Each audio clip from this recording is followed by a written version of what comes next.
Amén. Segunda de Crónicas, capítulo 26. Yo creo que en este tiempo hay un rompimiento en nuestro espíritu. Amén. Para que nosotros podamos entender el valor de la presencia del Señor. Amén. Estar en la presencia del Señor no es como estar en un lugar común, es diferente. En la presencia del Señor uno mismo, amén, empieza a quebrantarse, empieza a sacar cosas que ya no se las diría a nadie, pero en la presencia del Señor nosotros confiamos esas cosas a nuestro Dios. Y Él empieza a obrar en el campo espiritual en nuestras vidas. Yo creo que en este tiempo Dios va a traer un rompimiento en los corazones y vamos a empezar a abrirnos, porque a lo que nos falta muchas veces es abrir nuestro corazón a Dios. Amén. Podemos entregarle la adoración de nuestros labios, podemos entregar, amén, nuestra vida al Señor, pero Dios quiere que nosotros tengamos un corazón abierto a Él. Amén. Yo que cuando uno abre el corazón es como que confía, ¿no es así?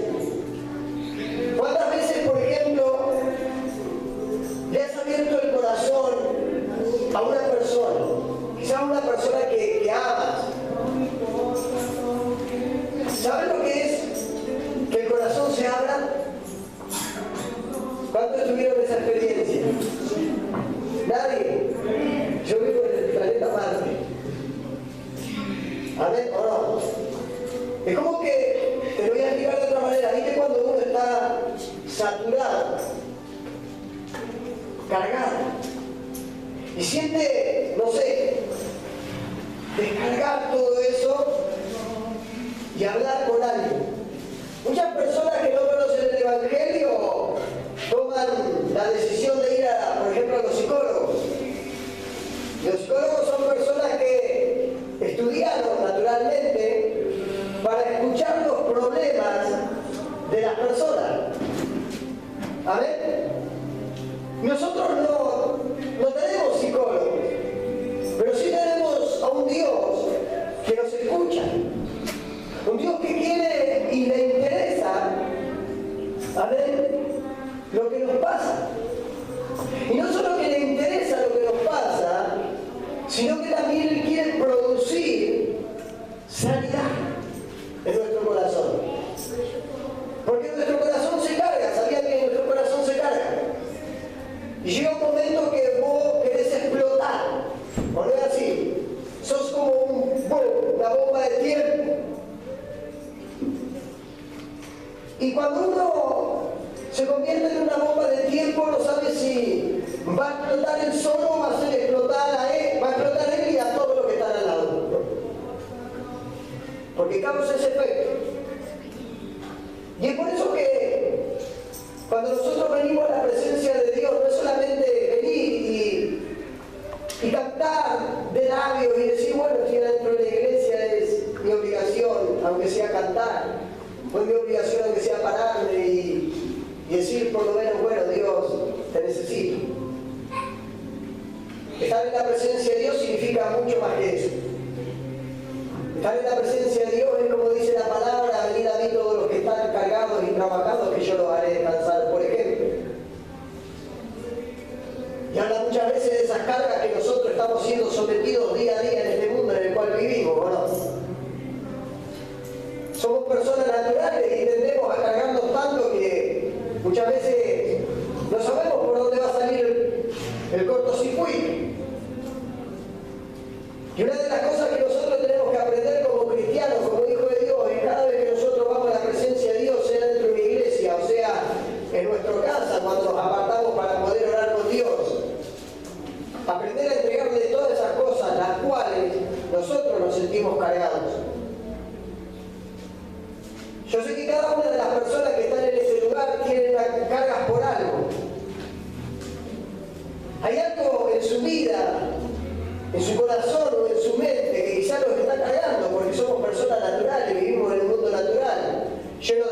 problemas, de conflicto. Aún muchas veces nos cargamos por las necesidades mismas de nosotros mismos, por la necesidad de poder suplirle cosas mejores a nuestros hijos, querer darle algo mejor a ellos o a nuestra familia. Y todas esas son cosas que cargan nuestra vida. Por eso el Señor dijo a mí, venid a mí todos los que estáis trabajados y cargados. No es necesario que alguien le haya hecho un trabajo de brujería, hechicería, amén, para que vaya a la presencia de Dios, no. Las cargas son cosas naturales, que están en un ambiente, en un campo espiritual, el cual afecta a nuestra vida. Amén.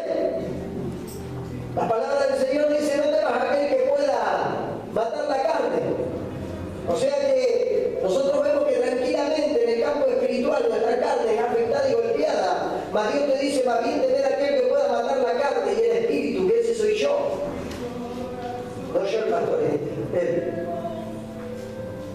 Entonces nos damos cuenta que estamos viviendo en un mundo natural, donde el enemigo continuamente tira dardos y tira saetas.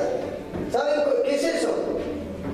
Son como flechas, son como flechazos, así.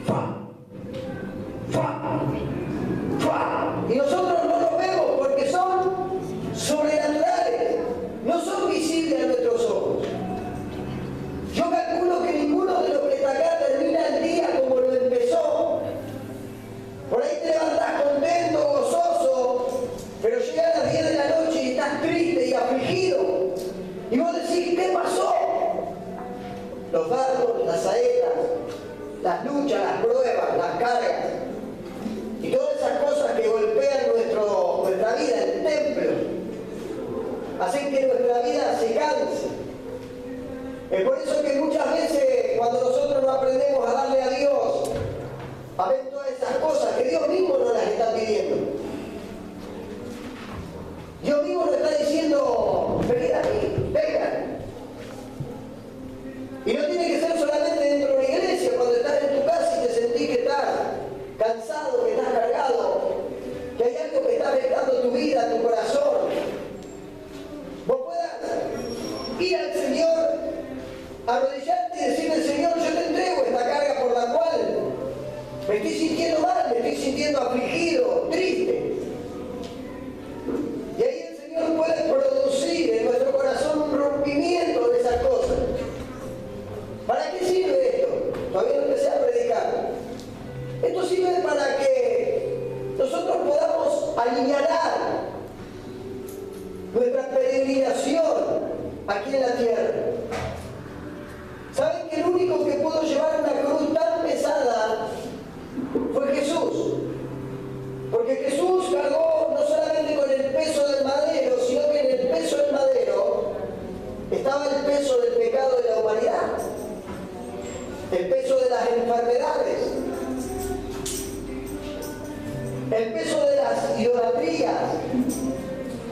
En ese madero estaba el peso aún de la misma muerte, por eso Él venció a la muerte cargando con esa cruz y muriendo en esa cruz para el tercer día resucitar de entre los muertos y dando la posibilidad de una vida eterna conforme a su voluntad. Pero también Jesús nos enseña en la palabra que dice que aquel que quiere ser mi discípulo, que también cargue su propia cruz. Digan conmigo, tenemos una cruz propia, la cual tenemos que cargar por ser discípulos del Señor. Y nosotros decimos, pero yo no soy siervo, pastor, evangelista, maestro. No, eso es ser un ministro. Un discípulo es toda aquella persona que haya recibido al Señor, lo haya aceptado en su corazón, ya empieza a ser un discípulo de Jesús. Y Jesús dijo, aquel que quiere ser mi discípulo, cargue su cruz, digan conmigo, y no se queje, y sígame. Amén. Cuando nosotros nos damos cuenta que llevamos una cruz que es pesada, pero no tan pesada, ahí empezamos a entender la relación o lo que nos acerca o asemeja un poco a lo que fue la vida de Cristo aquí en la tierra. Jesús cargó una cruz pesada, nosotros cargamos una cruz. No es pesada, pero cargamos una la cruz. ¿Somos afectados por el peso de esa cruz? Sí, somos afectados.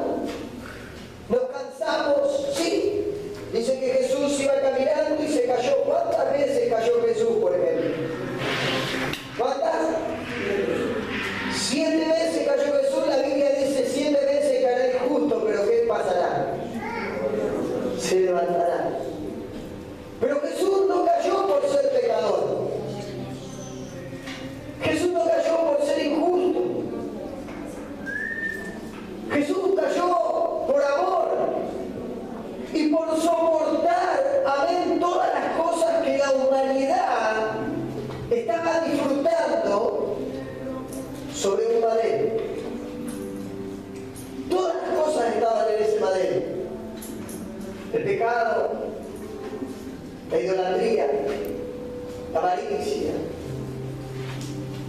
las enfermedades, hasta la misma muerte estaba en ese madero. Pero él así todo lo soportó. Por eso Jesús dijo: aquel que quiere ser mi discípulo, tome su propia. Decir al que está al lado, la cruz tuya llevará vos. Sacale el teléfono, apágalo. La cruz, decir al que está al lado, la cruz tuya llevará vos. Decide, llevarla, tu cruz llevará vos.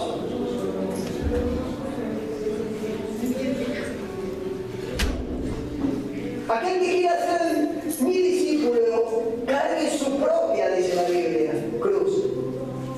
No la cruz de otros, sino su propia cruz, y síganme.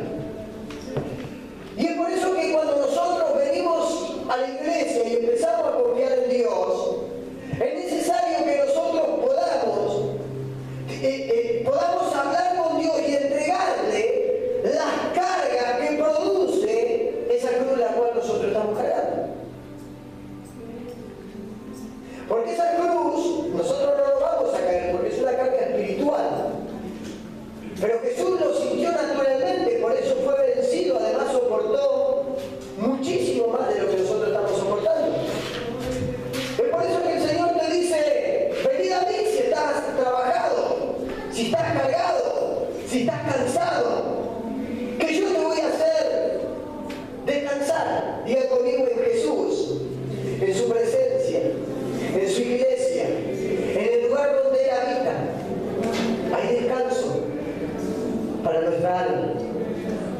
Y no estoy hablando de vida eterna, estoy hablando de vida natural. ¿Amén? Es por eso que muchas personas llegan a un nivel espiritual y se sienten cansados. No, ya no quiero seguir con esto, es como que...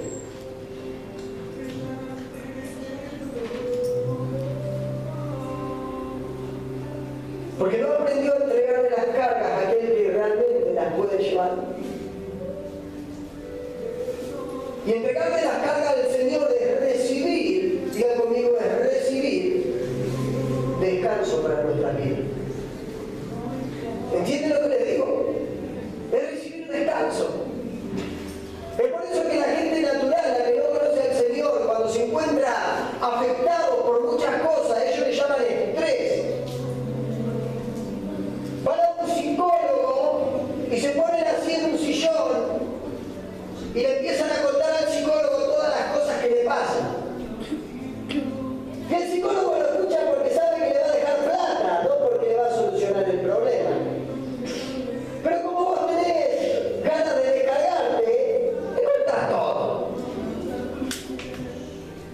Pero una vez que terminás de hablar con el psicólogo, vos sabés que el psicólogo te dice: bueno, venite a la próxima sección, porque si esta te cobré 100, la otra te voy a cobrar 200. Yo igualmente te voy a escuchar. A mí no me interesa lo que te está pasando. A mí me interesa lo que me estás dejando.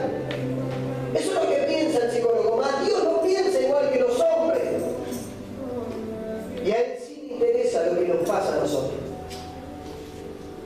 A Él sí le interesa cuando nosotros tenemos esa necesidad y estamos cargados, estamos cansados y vamos a la presencia de Dios. Pero la presencia de Dios tiene que ser, no tiene que ser en otro lado, en la presencia de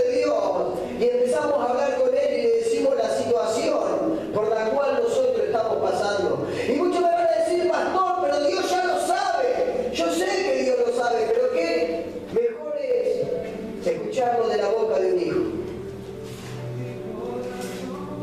Nosotros sabemos que nuestros hijos pasan diferentes tipos de problemas, ¿no es así? Pero nosotros lo sabemos porque por ahí nosotros lo vemos. Pero qué bueno es cuando viene tu hijo y te dice, papá, mamá, me está pasando esto. Entonces vos utilizás los métodos para poder ayudarlo. ¿No es así? ¿Cuánto más Dios no quiere que nosotros, como hijos, podamos presentarnos todos los días? Dios conmigo, todos los días. ¿Y por qué hago esta repetición de todos los días? Porque todos los días nuestra vida es cargada en el campo espiritual. Todos los días es cargada en el campo espiritual nuestra vida. Por eso tenemos que entender que tiene que haber una necesidad, un deseo, un anhelo, un denuedo de que nosotros estemos constantemente en la presencia de Dios. Porque todos los días nuestra vida es afectada, cargada. El diablo quiere consumir para quitarte la fuerza, para que dejes de creer, para que ya no busques a Dios, para hacerte creer que solamente es un cuento más de todo lo que has leído y tu fe se vaya apagando. Pero yo te quiero decir algo de parte del Espíritu. En él hay descanso. Pero solamente hay descanso para aquellos que confían en él. Hermano, cuando uno está pasando una situación difícil y se arrodilla y empieza a contarle todo al Padre, ¿cómo el Padre no se va a desesperar para solucionar el problema? Así como nosotros nos desesperamos cuando nuestros hijos por ahí nos piden algo y no sabemos cómo dárselo, pero sí buscamos la estrategia o la forma de dárselo a pesar de que muchas veces no tenemos. ¿Amén? Porque yo les quiero decir algo, a nuestros hijos les podemos dar muchas cosas materiales, pero nuestros hijos están faltos de afectos. Porque nosotros estamos más preocupados por brindar a nuestros hijos lo material, pero no lo afectivo. Y eso es lo mismo que está pasando entre nuestra relación y la relación de Dios. Creemos que dándole lo material o las cosas que solamente Dios nos exige que le demos, ya está todo solucionado y Dios dice, no, yo quiero lo afectivo, lo que está dentro tuyo, porque eso es lo que yo quiero tratar, eso es lo que quiero sanar.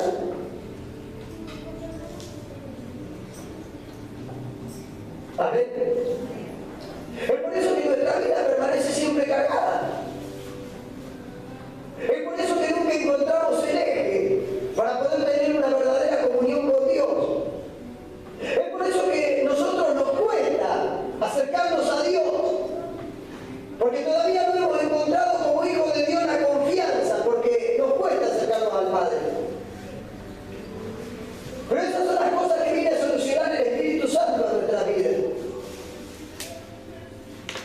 ¿Cómo no vamos a confiar en un Dios que nos salvó, que nos redimió, que nos perdonó? ¿Cómo no estar dentro de una iglesia alabando y glorificando el nombre de la persona que un día vino a morir en una cruz por la falencia, por los pecados de nosotros? Porque nosotros podemos decir, ah, sí, pero cuando Cristo vino a morir en la tierra yo todavía no existía. Pero yo te quiero decir que Jesús murió por los pecados de hace 2000, 3000, 4000 años atrás. Pero también murió por los pecados de las generaciones que iban a venir. Y ahí entramos nosotros. Y tiene que haber gratitud en nuestro corazón. A ver, para acercarnos a Él. Gratitud solamente por lo que Él hizo. Nada más.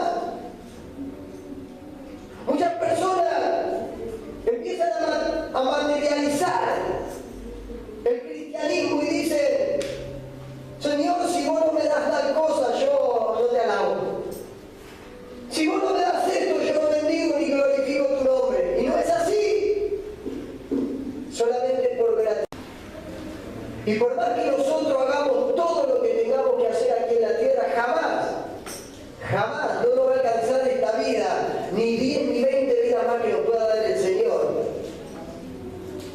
para poderle agradecer lo que Él un día hizo en una cruz por nosotros. Gratitud. ¿Cómo conseguimos la gratitud al Señor? Acercándonos a Él. Esto que hoy ustedes vinieron a hacer en este lugar, lo que estuvimos haciendo hoy a la mañana, cuando vamos a buscar al Señor, eso es gratitud. Es ser agradecido por lo que Dios hace con nosotros, por lo que Dios hace con nuestra familia, por lo que Dios hace con nuestros hijos.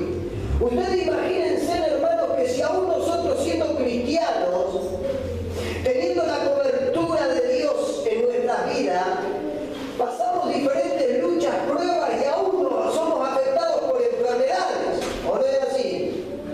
Y somos cristianos, imagínense si la misericordia o la mano de Dios no estuviese sobre nosotros. Como dice el salmista, aquel que habita el abrigo del Altísimo morará bajo la sombra del Omnipotente. Digan conmigo, cobertura de Dios. Y por la cobertura y la gracia de Dios, hoy estamos en este lugar. Digan conmigo, y para todo lo que Dios hace, tiene que haber gratitud. No te acerques a la casa del Señor y que no haya gratitud en tu corazón. Con tan solo levantarte a la mañana y volver a ver a tu familia y a tus hijos, ya tienes que ser un agradecido. No importa cuánto tienes en el bolsillo, no importa cuánto has alcanzado, simplemente con ver a la persona que tú amas toda la mañana al lado tuyo, tienes que ser un agradecido. Porque hay muchísimas personas, amén, que se han ido, han partido, y ni siquiera muchos tuvimos la oportunidad de despedirnos de esas personas, ¿no es así? Porque nadie sabe qué va a pasar en esta vida. Habiendo tanta inseguridad, habiendo tanta maldad, un día quizás nos levantamos, vamos a trabajar, y viene un loco y tira un tiro y te pega, y te mata, y te fuiste, y dejaste una familia, hijos o personas, que ni siquiera le pudiste decir, te amo. Gratitud es lo que quiere el Señor en este tiempo. No le importa el materialismo, Dios no es un Dios materialista, no. Él quiere gratitud. Cuando nosotros tenemos gratitud, vamos a la iglesia, cumplimos con el Señor, estamos gozosos, entregamos las cargas, las cosas empiezan a cambiar. Empieza a haber algo diferente en nuestras vidas. Empezamos a sentir el gozo y el descanso del Señor. Amén. Ahí en el libro de Segunda de Crónicas, capítulo 26, dice la palabra del Señor. Vamos a tocar un punto, amén, muy específico en esta predicación. Yo doy gracias a Dios por esta segunda oportunidad que me das en este día de poder predicar tu palabra. En gratitud, Señor, mi corazón está delante de ti, tú lo conoces, tu palabra dice que tú escudriñas lo más profundo de mi corazón. Yo por eso te doy gracias, Espíritu Santo, por tu inmenso amor y tu preciosa misericordia. Porque ninguno de los que estamos en este lugar, Señor, somos dignos, Señor, de mirarte. Somos dignos de alabar tu nombre, de glorificarlo. Pero por tu inmenso amor y tu preciosa misericordia, Señor, tú nos haces aptos para poder entrar, Señor, al lugar santísimo. Poder, Señor, perdonar nuestras faltas, nuestros pecados. Poder redimirnos, Señor, y poder ayudarnos mediante tu Espíritu Santo a alcanzar salvación y vida eterna, Señor. Dice en Segunda de Crónicas, capítulo 26, entonces todo el pueblo de Judá tomó a Uzías, el cual tenía 16 años de edad, y lo pusieron por rey en lugar de Abasías, su padre. Uzías edificó a Elot y la destituyó, y a Judá.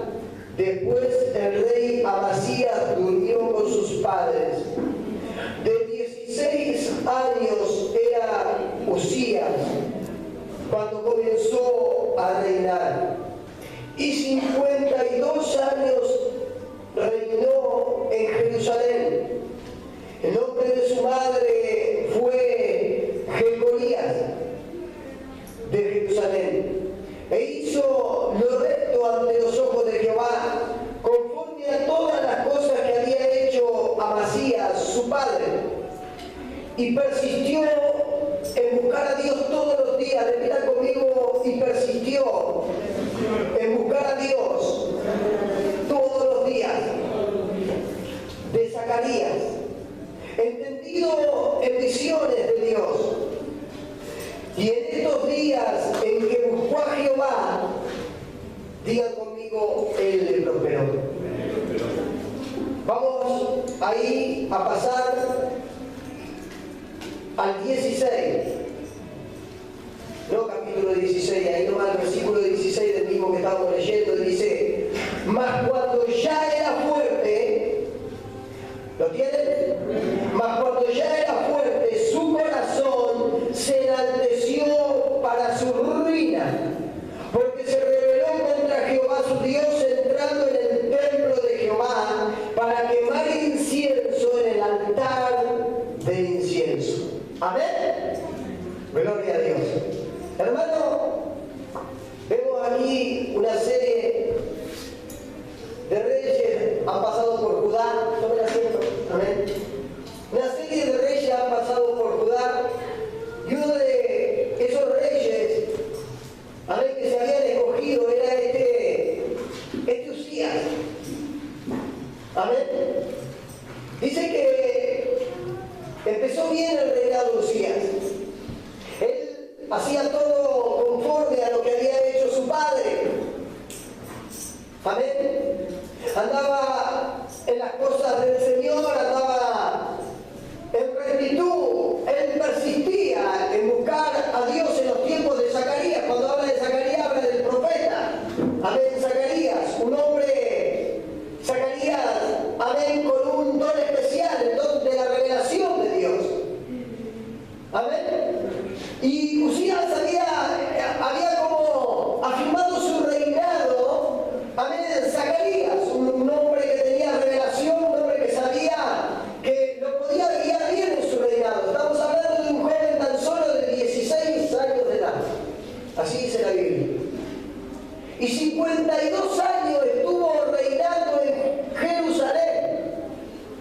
Imagínense, ¿cuándo hemos tenido nosotros algún presidente de 16 años?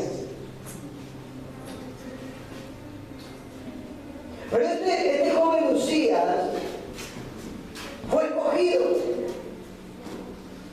Él en su corazón persistió en hacer lo mismo que venía haciendo su padre, y no solamente eso, sino en apoyarse en un profeta, en un siervo de Dios, para poder ser guiado en su reinado.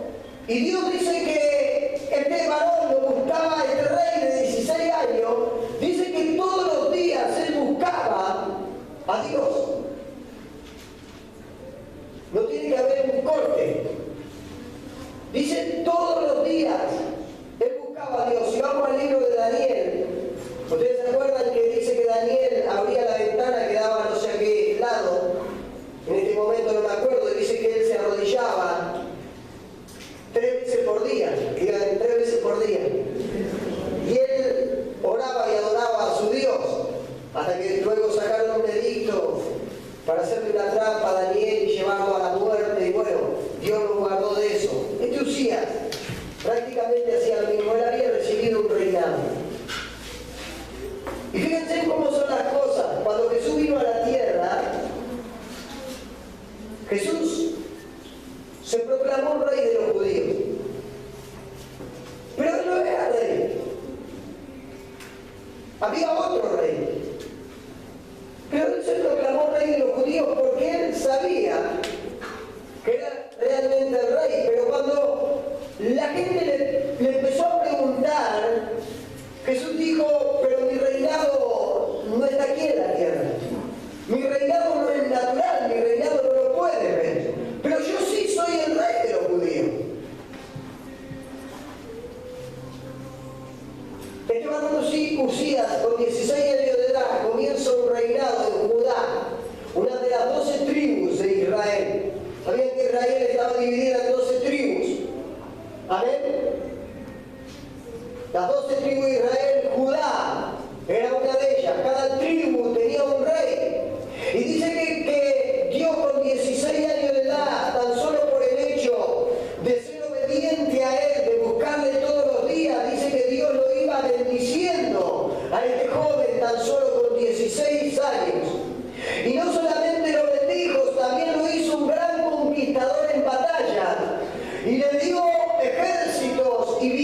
que había sido un rey el cual Dios lo había escogido.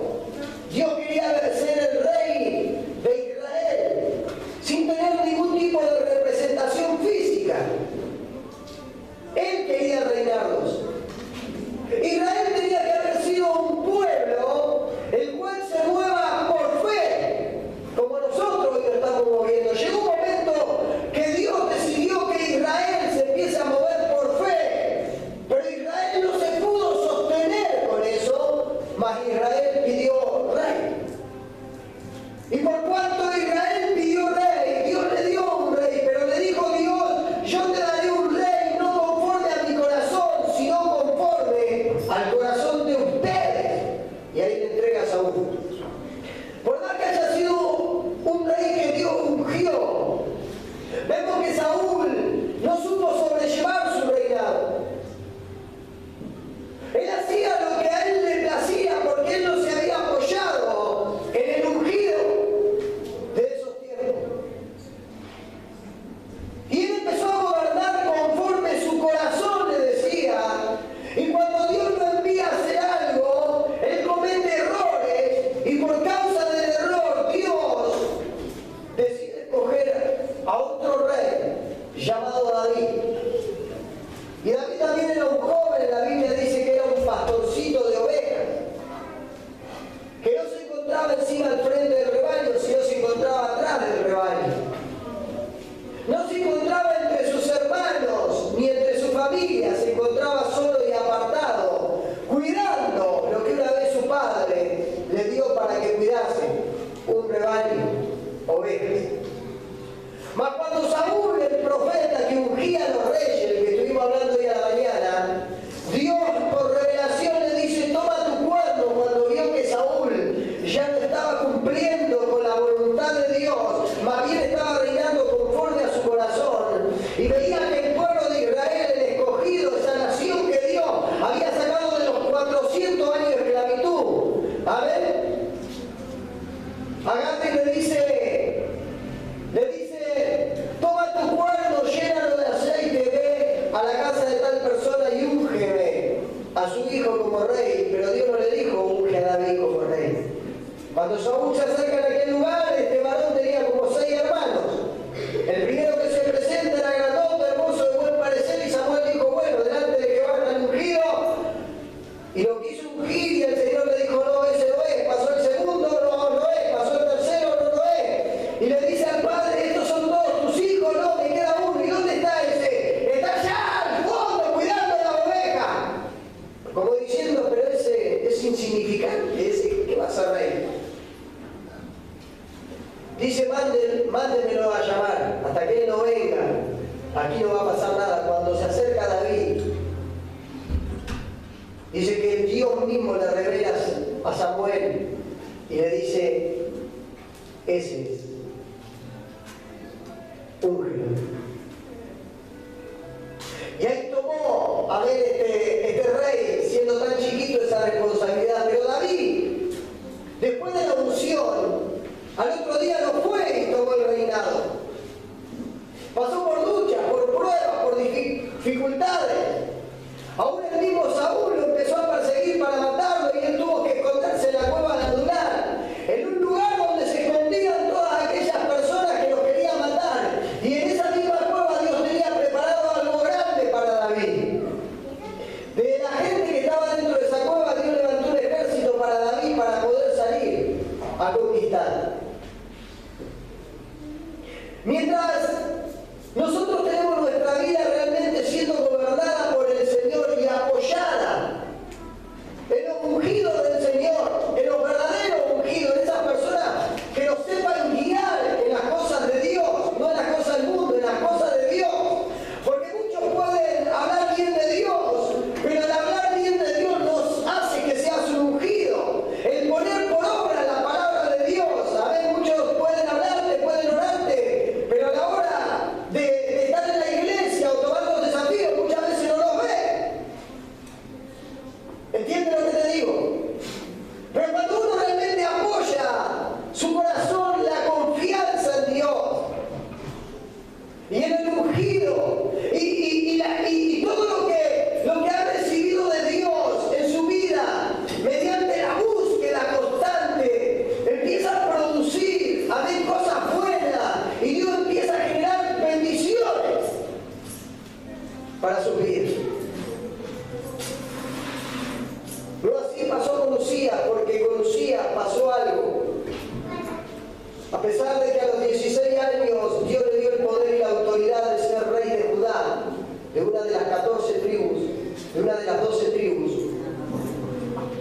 Él empezó haciendo las cosas bien, digan conmigo, él empezó bien.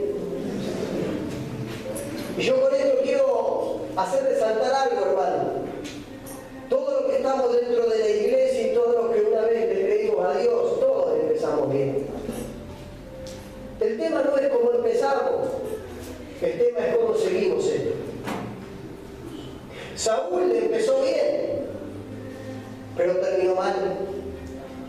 Dice que él terminó con un espíritu que lo atormentaba por causa de querer tocar al ungido de Jehová, que era David.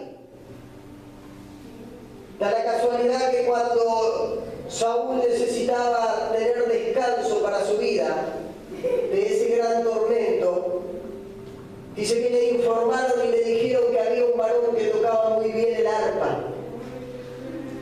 Y dice, mándenmelo a traer. La vida de Saúl se iba y había descanso para la vida de ese rey. Mas cuando David dejaba de tocar el arpa, el espíritu inmundo volvía y atormentaba la vida de Saúl. Eso es lo que hace un ungido guiado por Dios.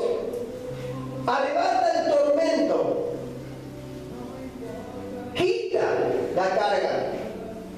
Y si un ungido como David, tocando tan solo un instrumento, podía hacer que el espíritu inmundo se fuera, ¿cuánto más nosotros, si le traemos las cargas al Señor y se las entregamos, Él no se las va a llevar y nunca más va a volver? ¿Cuánto más nosotros que somos sus hijos?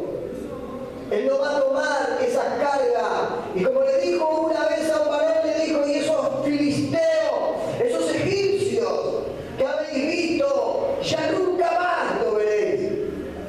Como diciendo eso, los egipcios perseguían al pueblo de Israel y Dios diseñó un plan estratégico para liberar a Israel. Y cuando ellos pasaron el Mar Rojo, dice que el faraón con todos los egipcios fueron sepultados en la mar. Y le dijo al pueblo de Israel, esos egipcios que te perseguían, esos que procuraban tu muerte, esas personas que no los dejaban vivir en paz, esa gente que sobrecargaba sus vidas, esa gente que traía en vez de bendición tropiezo, a esos egipcios ya no lo veréis más. Cuanto más nosotros traemos las cargas al Señor, cuanto más Dios no las va a sacar esas cargas. Usías empezó bien. Se apoyaba en Zacarías, buscaba a Dios todos los días, pero pasó algo con este rey joven que tuvo 52 años de reinado. Por eso yo siempre digo esto, hermano. En un púlpito ustedes pueden encontrar personas de un año, un día, un mes, 20 años, 25, 30 o 40 años en el Evangelio. No tiene nada que ver el tiempo, amén, el cual nosotros estamos caminando en el Señor. Tiene que ver mucho el corazón con el cual nosotros alcanzamos todos los días las cosas de Dios. Amén. Yo me he topado con muchos siervos que me han dicho, yo tengo 25, 30 años de ministerio. Y me decían a mí, ¿cuánto tiene usted, pastor? No, yo recién empiezo, debo tener un año, meses. Y era como que en definitiva ellos te chapean con los años, pero yo te quiero decir que los años no hacen a un buen siervo. Pero sí la obediencia, pero sí el buscar, pero sí el ser guiado por Dios. Eso hace un buen siervo. Amén. Dios nos levantó, Jesús nos ungió, nos dio la potestad de ser llamados hijos de Dios, pero también dijo que nosotros íbamos a ser príncipes y sacerdotes. No te está dando el Señor un reinado, no te está dando una autoridad en su campo espiritual donde solamente Él puede entrar, Él puede salir, Él puede hacer, Él puede deshacer. ¿Qué estás haciendo, amén, con esa corona que Dios te dio? ¿Qué estás haciendo con ese vestido del príncipe? O con ese sacerdocio que a pesar de que muchas veces te sientes oveja, Dios te ve como un sacerdote. ¿Qué estás haciendo con ese poder que Dios te ha otorgado? Fíjense lo que pasó varón Usías, Dios le había dado la potestad de poder pelear contra los filisteos. Él rompió el muro de Gab, amén, un muro que era impenetrable para esos tiempos, era como las murallas de Jericó.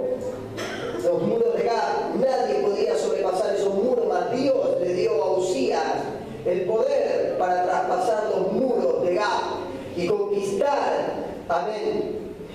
Él traspasó el muro de Gamia y el muro de Abdón y edificó ciudades de Abdón en la tierra de los filisteos. Escuchen esto, hermano. En la tierra de los enemigos, Él puso bandera de victoria. Nosotros somos hijos de Dios y Dios nos dio la autoridad, el poder, la sabiduría, la inteligencia y nos dio corona para que en los lugares donde están nuestros enemigos nosotros reedifiquemos. Amén. Sí. Quizás muchos no lo van a entender. Cuando tú te juntas con personas del mundo, tú ahí estás traspasando los muros. Dios te dio, mira cómo te lo voy a explicar. Dios te dio la autoridad, dice que Usías traspasó los muros de Gab, los muros de Jebón, los muros. Dios le dio autoridad para ir pasando los muros donde se encontraban los enemigos, aquellas personas que no conocían. Dios a nosotros aquí en la tierra como príncipes y sacerdotes de Él nos da la autoridad de traspasar los muros y juntarnos con personas que no nos conocen. Y ahí está el poder levantar bandera de victoria sobre lo que no conocen. Ahí está cuando uno traspasa los muros. No es que vas a ir y vas a derribar los muros edificados, pero sí Dios nos da la oportunidad de juntarnos con personas, no de aparejarnos con personas y ser los mismos que las personas del mundo, más bien Dios nos da la autoridad de poder acercarnos a ellos y derribar esos muros y reedificar lo que el Espíritu quiere hacer. Lo que se perdió, eso es lo que hacía Usías. Él reedificaba en las tierras de los enemigos. Amén. Yo sé que hoy nadie tiene enemigos, pero fíjense que la Biblia dice que aquellas personas que da a entender que no están con Dios y van en contra de la voluntad de Dios, se constituyen enemigos de Dios. Y es ahí donde nosotros tenemos que reedificar, plantar un fundamento. ¿Cuál es tu fundamento? A ver si te estás en la iglesia. ¿Cuál es tu fundamento? Cristo. La palabra es el fundamento principal que tú tienes. Tú no puedes ir a un lugar donde hay gente del mundo y ponerle el fundamento. Me acuerdo cuando yo era borracho, el fundamento es Cristo, es la palabra, es derribar el muro y reedificar un fundamento sólido en los corazones de las personas que no lo conocen para que puedan salir a la bendición de Dios. Dios te da la oportunidad. ¿Cuántos muros han pasado? ¿Los ha derribado o fueron muros duros? Dios te dio la oportunidad de hacerlo, Dios te la está dando. Pero en donde los muros caen, un siervo, un hijo de Dios, edifica. Amén. En el capítulo 16 habíamos leído y dice más, cuando ya era fuerte su corazón. ¿De quién está hablando aquí? De Usías. Acá hay un problema, hermano, y este es el que yo quería llegar hoy para poder cerrar la predicación. Es el problema que abarca y que lamentablemente hace que muchísimas personas que han crecido grandemente en el Señor caigan de una manera sorprendente. dice, mas cuando ya era fuerte su corazón, se enalteció para su ruina. Amén. Por eso que la Biblia dice, sobre toda cosa guardada, guarda tu corazón, porque de él mana la vida. Y Dios dice que Él mira de lejos al soberbio. Ordena así. Más de cerca, ¿a quién? Al justo, sí. Cuando el corazón de Usías empezó a crecer, a enaltecer, Dios lo empezó a mirar de lejos. Y quizás Dios me ha dicho, ¿cómo puede ser? Con 16 años de edad lo tomé cuando ni siquiera era nada, le di la oportunidad de ser uno de los reyes de Judá, de las 12 tribus de Israel. Le di 52 años de reinado en Jerusalén, mi tierra, la que yo escogí para nacer, más ahora es altivo. Pero dice que el corazón de él se enalteció para su propia ruina. Hermano, cuando nosotros nos empezamos a creer algo, no le estamos haciendo mal a los demás, no estamos haciendo mal nosotros mismos. Cuando nuestro corazón se cree algo, se enaltece nuestro corazón, no le estamos haciendo mal a nuestro hermano, a nuestro siervo, a nuestro consiervo, a nuestra familia. Lo estamos haciendo mal nosotros mismos. Porque un corazón enaltecido trae ruina al que lo enaltece. Es por eso que Dios busca corazones contritos y humillados. Corazones que estén dispuestos a aceptar la voluntad de Dios y ser guiados por el Espíritu. Amén. Digan conmigo, más cuando ya era fuerte. Por eso la Biblia dice, diga el débil, fuerte soy.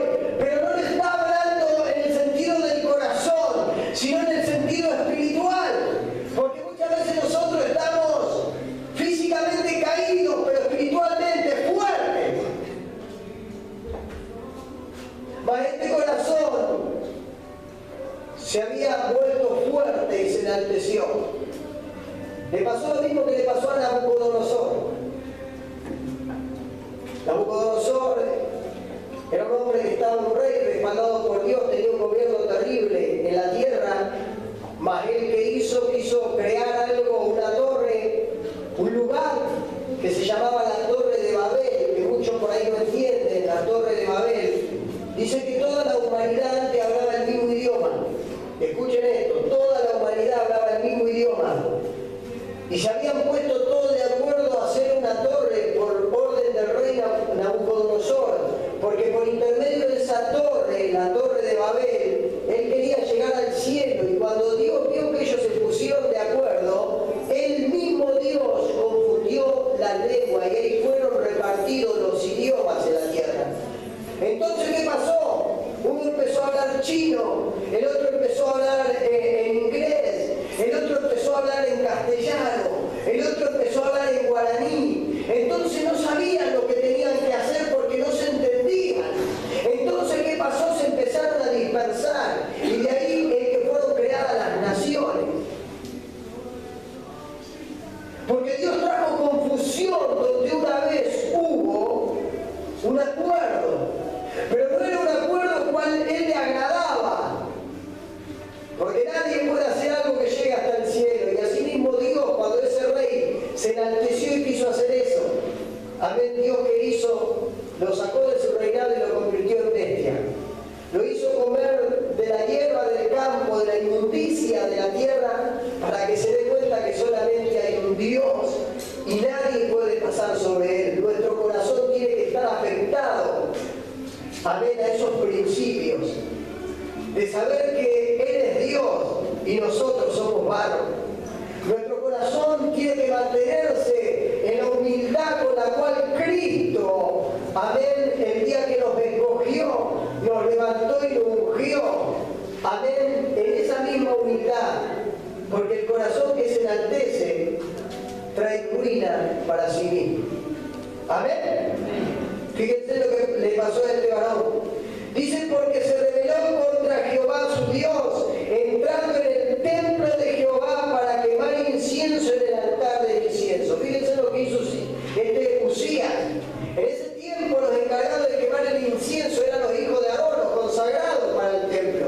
No podía entrar cualquiera a prender incienso. El incienso es como una hierba aromática la cual levantaba un perfume, que ese perfume era la ofrenda que recibía el Señor. Y dice que este se había enaltecido tanto que es como que corrió a los sacerdotes, y después vinieron como 80 sacerdotes más y los reprendieron al rey, como diciéndole: ¿qué te pensás que somos, Uzías?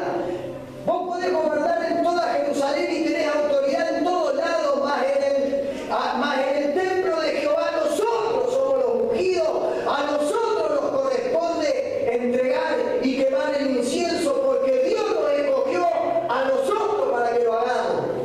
Y su corazón enaltecido, amén, hizo que él prendiese el incienso, y dice que no fue de agrado a Dios y trajo destrucción para su vida. Automáticamente una lepra empezó a tomar todo su cuerpo y él empezó a correr de ese lugar. Porque sabía que había faltado a Dios, sabía que había hecho algo que no estaba en lo que Dios le había entregado, pero él lo quiso hacer igual porque su corazón se había agrandado. Era como que este rey ya estaba empezando a cancherear de lo que era, en términos vulgares. Mas Dios lo puso en el lugar que lo tenía que poner. Amén. Y dice que él salió corriendo de ese lugar, y saben que para la ley de Moisés, en el Antiguo Testamento antes se manejaba por el Pentateuco. El Pentateuco son los 5 primeros libros: Éxodo, Génesis, Levítico, Deuteronomio y Número. Esas son las leyes de Moisés, el Pentateuco se llama. Amén. Y en el Pentateuco las personas que tenían lepra eran apartadas. Hermanos, los corazones que se enaltecen son corazones que le agarran lepra. Una lepra espiritual que te aparta de Dios y también te aparta del campamento en el cual, o del lugar que Dios te puso. Es por eso que muchas veces nosotros estamos dentro de la congregación, estamos en comunión, ¿no? Nos amamos, nos queremos, pero cuando empezamos a conocer un poquito más de Dios pensamos que ya lo conocimos todo. Entonces nuestro corazón se empieza a enaltecer, eso trae ruina a nuestro corazón, porque es ruina propia. Y empezamos a hacer en el altar de las cosas de Dios, cosas que Dios no nos permitió hacer. Mas Dios castiga, amén, con una lepra que trae, que es una enfermedad espiritual. Si bien la lepra en ese tiempo era una enfermedad física, mas en estos tiempos es una enfermedad espiritual. Es por eso que salimos de la iglesia y después ya no queremos servir más a Dios. Ya no nos importa lo que Dios nos entregó. Fíjense, este tipo le agarró lepra a este rey. No le importó su reinado. No le importó lo que Dios hizo con él hace 16 años. No le importó los 52 años que tuvo de reinado exitoso de Jerusalén. No le importó las conquistas que Dios le había dado con los filisteos. Mas él solamente le importó hacer su propia voluntad, y Dios lo puso en el lugar que lo tenía que poner. Amén. Por eso que nuestro corazón tiene que estar siempre en gratitud. En gratitud. No somos nada. A pesar de que tenemos un llamado, a pesar de que Dios nos hizo siervo, a pesar de que Dios nos va a entregar cosas grandes, a pesar de todo seguimos siendo nada. Seguimos siendo eso. Nada. Como dice la alabanza, somos barro en las manos del alfarero. No la tengo y no tengo la internet porque si no se la pondría, pero es una adoración muy, muy hermosa. Amén. Hermano, que tu corazón y mi corazón nunca se enaltezcan, porque el día que alcance a enaltecerse, nos vamos a arruinar nosotros mismos. No vamos a arruinar a nadie más, simplemente a nosotros. Que Dios nos guarde, amén, y pueda bendecir sus vidas para que puedan seguir alcanzando bendiciones y no se corte como se cortó en la vida del rey Usías. Amén, que era un hombre muy bendecido por Dios. Te invito a que te pongas de pie y vamos a estar orando.